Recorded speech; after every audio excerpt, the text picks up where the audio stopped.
Manchester City'ni Etihad stadioniga tashrif buyurdik. Manchester United'ni Old Trafford stadioniga tashrif buyurdik va endigi navbat.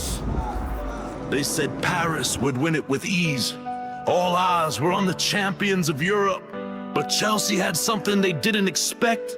Hunger, heart, desire. In front of 80,000 fans at MetLife Stadium, Chelsea said, not today.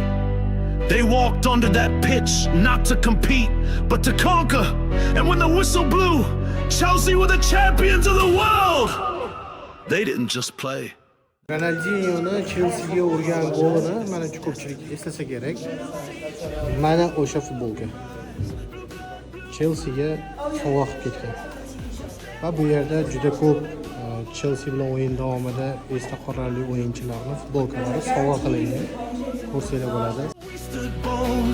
Now we wear that crown in blue and gold. Chelsea kings of the world tonight. We rise, we roar. Chelsea komandasining haqiqiy yechinish xonasi.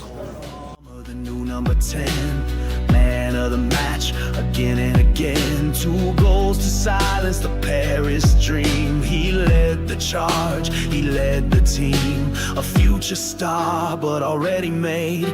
In Chelsea blue, his name won't fade. Chelsea, champions of the world, we rise. Blue blood, blue fire in our eyes. From Stamford Bridge to that global light, we fought with pride, we fought with might. They said it was impossible. Endi esa Chelsea magaziniga sayohat. Chelsea kings of the world tonight. We rise, we roar. Shuna qilib biz stadion bo'ylab sayohatimiz tugadi. Bolalar bilan endi mehmonxonaga qarab yo'l oldik. Rahmat, salomat bo'linglar. Chelsea is ready and we won't stop until we lift it all.